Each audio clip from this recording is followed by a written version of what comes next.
마켓콕 헤드라인 시간입니다. 어제 장마감 이후부터 개장 전까지 필요한 소식들 함께 정리해 보겠습니다. 네, 첫 번째 소식은요. 한국과 미국 그리고 일본 한미일 정상회담이 오는 8월 말 미국에서 회담을 갖는 방안을 조율 중인 것으로 알려지고 있습니다. 아사히 신문이 한일 정부 관계자를 인용해서 보도했는데요. 보도에 따르면 한미일 정상은 이번 회담에서 북한의 정찰위성 재발사를 비롯한 핵 미사일 개발 문제에 협력 대응할 방침인 것으로 알려지고 있습니다. 앞서서 세 개국 정상들은 지난 5월 히로시마에서 열린 주요 7개국 정상회의 때 약 2분간의 약식 회담을 한 적이 있었는데요. 당시 바이든 미국 대통령은 추가적인 한미일 정상회담을 위해서 윤석열 대통령과 기시다 후미오 총리를 워싱턴 DC로 초청하겠다는 의사를 밝히기도 했습니다. 다만 우리 정부 측에서는 일단 이 보도와 다르게 아직까지 조율 중이다라는 입장을 밝혔기 때문에 한미일 정상회담 언제쯤 열리게 될지 한번 살펴보셔도 좋을 것 같습니다. 네, 두 번째 소식입니다. 제분업계가 최근에 국제 밀 가격 안정화 추세에 맞춰서 다음 달 밀가루 출하 가격을 인하하는 방안을 검토하기로 했습니다. 어제 제분업체 7개사가 함께 머리를 맞댔는데요. 밀가루 가격 동향을 점검하고 가격 안정에 대한 방향을 논의했습니다. 농식품부는 제분업계의 밀가루 가격 안정을 위해 협조를 요청한 것으로 알려지고 있는데요. 지난해 러시아와 우크라이나 전쟁 이후에 국제 밀 가격이 요동친 바가 있습니다. 그래서 밀 선물 가격이 한때 톤당 419달러까지 치솟기도 했었는데요. 일단 올해 들어서는 수급이 어느 정도 안정이 되면서 톤당 270달러대까지 하락을 했는데 안정적인 흐름을 보여주고 있습니다. 다만 국제 밀가격 하락세에도 국내 제분업계가 지난해 원자재 부담으로 인상한 밀가루 가격을 유지하고 있는데요. 이로 인해서 밀가루를 주재료로 사용하는 관련 제품들의 가격도 덩달아 오르는 현상들이 나타나고 있습니다. 얼마 전에 추경호 경제부총리도 라면 가격 인하를 압박하면서 밀 가격이 최근에 많이 하향 안정화됐다라는 점을 짚어준 적이 있었는데요. 제분업계에서는 물가 안정을 위해서 7월 밀가루 출하 가격 인하 가능성을 검토하겠다라고 하답한 것으로 전해지고 있습니다. 제분업계에서는 또한 이 제분업계 경영 안정을 위해서 구매자금 지원도 함께 건의했다는 점 알아두시면 되겠습니다. 네, 그래서 밀가루 관련 종목들 체크해 보시면 될 것 같은데요. 대표적으로 한탑이나 대한제품, 그리고 CJ제일제당, 사조동아원 같은 종목들이 있겠습니다. 관련 종목들의 흐름도 오늘 체크해 보시길 바라겠습니다. 네, 세 번째 소식입니다. LG이노텍이 카메라 모듈을 주로 생산하고 있는 베트남 하이퐁 생산법인 증설에 1조 3천억 원을 투자하겠다고 어제 밝혔습니다.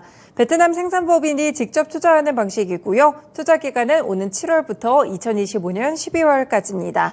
이 신규 공장은 2025년 양산을 목표로 해서 2024년 하반기 완공 예정인데요. 하이퐁시는 전력 확대를 위해서 변전소 추가 설치나 세제 혜택을 지원하게 됩니다.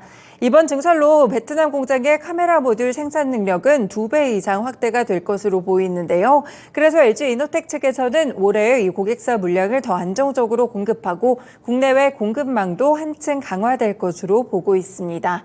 네, 이 소식은 역시나 LG이노텍 주가와 좀 연관이 있으니까 체크해 보시면 되겠습니다. 네, 다음 소식은요. 대한항공과 아시아나항공에 대한 통합 관련 소식입니다. 지금 미국과 유럽연합, 일본 경쟁당국의 결정을 앞두고 있는데요. 마지막까지 진통을 겪고 있는 모습입니다. 국토교통부와 항공업계에 따르면 대한항공은 티웨이항공과 에어프라이미아를 대체 항공사로 지정을 했고요. 해외 경쟁 당국을 설득하고 있는 것으로 보입니다. 앞서서 미국과 EU가 아시아나항공을 대체할 신규 항공사를 요구했기 때문인데요. EU는 지금 직항뿐 아니라 환승 노선에 대한 감소도 우려하고 있고요. 미국도 통합에 따라서 여객과 화물 분야의 경쟁 제한을 우려하고 있습니다. 일단 이렇게 티웨이 항공과 에어프레미아를 대체 항공사로 지정하기는 했지만 이 두 항공사의 경우에는 화물기가 없기 때문에 화물 분야에서의 경쟁 제한성도 이슈로 떠오르고 있는데요. 지금 이후의 경우에는 8월 3일까지가 심사 종료 기한이고요. 만약 연장이 되더라도 같은 달 25일까지는 결론이 날 것으로 보입니다. 이 미국의 경우에는 경쟁 제한 우려가 있다고 판단이 된다면 미국 법무부가 연방 법원에 소송을 제기하는 절차를 밟게 되는데요. 과연 이렇게 아시아나 합병에 대한 승인 여부 어느 쪽으로 가게 될지 이 부분도 꾸준하게 체크를 해보셔야겠습니다. 역시나 관련 종목으로는 대한항공과 아시아나항공 두 종목에 대한 주가 흐름 보시길 바라겠습니다. 네, 이번에는 스튜디오 드래곤인데요. 김영규 스튜디오 드래곤 공동대표가 사내에서 발생한 부정행위에 대해서 도의적인 책임을 지고 자리에서 물러났다는 단독 보도가 나왔습니다. 조회공시를 통해서 1신상의 사유로 김영규 대표이사가 사임했다라고 조회공시에서는 다시 한번 확인이 됐는데요. 이 김 대표의 갑작스러운 사임은 내부에서 제기된 횡령사고와 관련이 된 것으로 보입니다.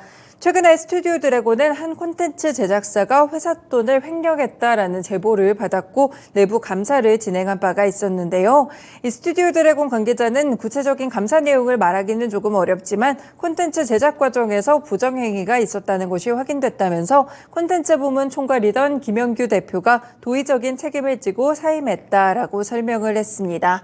사실 스튜디오 드래곤 주가가 그동안 이 이슈가 이슈뿐 아니라도 계속해서 주가가 고점 대비 큰 폭으로 하락하는 모습이었는데요. 이렇게 대표까지 사임하는 그런 강수를 두기는 했습니다. 주가 흐름 어떻게 변하게 될지 스튜디오 드래곤과 더불어서 모회사인 CJ E&M까지 동반해서 체크해 두시면 되겠습니다. 마지막 소식입니다. 스위스의 쉰들러 홀딩 아게가 현대 엘리베이터 주식 9만여 주를 장내 매각했습니다. 다만 쉰들러는 주식 일부를 매각했을 뿐 대주주로서의 자리는 유지하겠다라는 뜻을 보였는데요. 쉰들러 측은 지난 21일부터 27일까지 현대 엘리베이 주식 9만 119주를 장내 매도했다고 어제 공시했습니다. 주당 매상 가격은 4만 2,839원에서 4만 3,441원인데요. 이로써 쉰들러가 보유한 현대 엘리베이터의 지분은 16.49%에서 15.95%까지 0.54%포인트 줄어들었습니다. 이 쉰들러는 스위스에 본사를 둔 승강기 업체로 현대 엘리베이터의 2대 주주로 올라가 있는데요. 일단 현재는 긍정적인 현대 엘리베이터의 주가를 고려했을 때 보유한 주식 일부를 매각하고 익스포저를 줄이고 있다라고 주식 매각 이유를 설명하기도 했습니다. 다만 쉰들러 측은 현대 엘리베이터의 대주주로 남겠다는 계획은 계속해서 드러냈고요. 쉰들러는 현대 엘리베이터의 지분 10% 이상을 꾸준히 유지할 것으로 계속해서 현대 엘리베이터의 대주주로 남을 것이라고 강조했습니다. 네, 역시나 관련 종목으로는 현대 엘리베이 주가 체크해 보실 수 있겠고요. 43,100원까지 종가 기준으로 형성이 됐었는데 오늘 주가는 어떻게 움직이게 될지 체크해 보시길 바라겠습니다. 네, 오늘도 이렇게 6가지 소식들 함께 정리해 봤습니다. 마켓콕 헤드라인이었습니다.